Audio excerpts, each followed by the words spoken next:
Hai teman-teman, materi kita kali ini adalah deformitas dan abnormalitas dari kelompok 15. Berikut adalah anggota dari kelompok 15.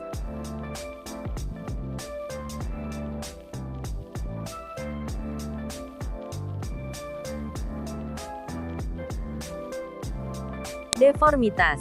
Deformitas atau kelainan bentuk atau ukuran tungkai pasca trauma dapat terjadi jika terdapat dislokasi, bagian kepala tulang keluar dari kedudukannya, atau jika antara tepi dan ujung patahan tulang tidak menyatu atau tidak bertemu.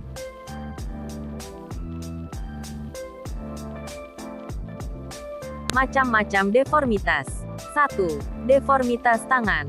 Deformitas tangan bisa terjadi di tulang atau persendian, atau disebabkan oleh ketidakseimbangan berbagai kelompok otot yang disebabkan oleh disfungsi saraf, atau akibat cacat kongenital. 2. Deformitas tulang belakang adalah kelainan bentuk, alignment atau kolom pada tulang vertebra.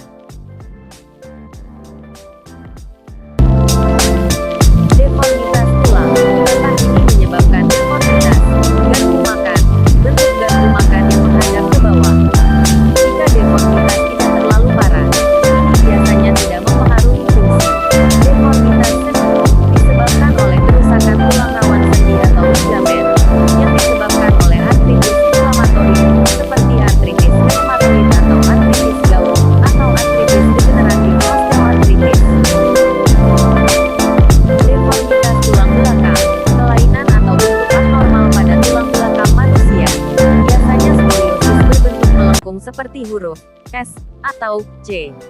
Kondisi ini juga lebih sering terjadi pada usia anak-anak sebelum masa pubertas dengan kisaran usia 10-15 tahun. Skoliosis yang tidak diketahui penyebab pastinya disebut dengan skoliosis idiopatik. Akondroplasia, kelainan genetik yang mengakibatkan orang dengan akondroplasia bertubuh pendek dengan tubuh berukuran normal dan memiliki kaki tangan yang pendek-pendek. Penyebab utama terjadinya akondroplasia masih tidak diketahui dengan jelas. Abnormalitas. Abnormal. Definisi abnormal. Abnormal adalah sebuah disfungsi dalam diri individu yang terkait dengan distres atau hendaya dalam fungsinya dan sebuah respon yang tidak diterima secara kultural. Duran dan Barlow, 2006. Disfungsi mengacu pada terganggunya fungsi kognitif, emosional atau perilaku.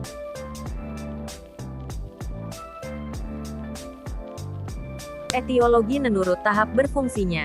1. Primary cause. Primary cause adalah suatu keadaan di mana terjadi gangguan dan menyebabkan abnormalitas yang jika tidak ada gangguan tersebut maka tidak akan terjadi abnormalitas. 2. Precipitating cause. Precipitating cause atau penyebab pencetus merupakan sebutan untuk suatu kondisi yang tidak dapat tertahan lagi oleh seseorang sehingga menyebabkan abnormalitas. 3. Reinforcing cause. Reinforcing cause merupakan sebutan untuk suatu kondisi di mana seseorang mempertahankan perilaku maladaptif.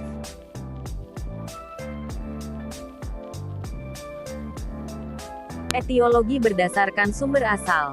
1. Faktor biologis. Bersifat menyeluruh sehingga bisa mempengaruhi segala aspek dalam diri individu mulai dari kecerdasan, daya tahan dan lain sebagainya. 2.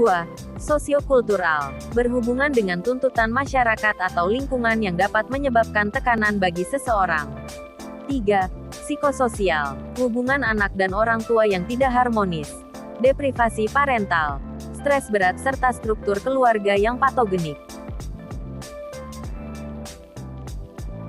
4. Kontribusi genetik model diatesis stres. Berbagai kecenderungan untuk mengekspresikan sifat dan perilaku tertentu yang akan menjadi aktif ketika kondisi dalam keadaan stres. 5. Model diatesis stres. Seseorang memiliki kecenderungan genetik untuk menciptakan faktor risiko lingkungan yang dapat meningkatkan kemungkinan timbulnya abnormalitas. 6. Peran sistem saraf.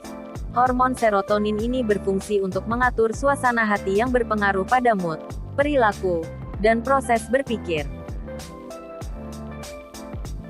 Tanda gejala. Perilaku abnormal dapat ditandai dari kondisi emosional seperti kecemasan dan depresi yang tidak sesuai dengan situasinya dan perilaku yang menyimpang dari norma sosial.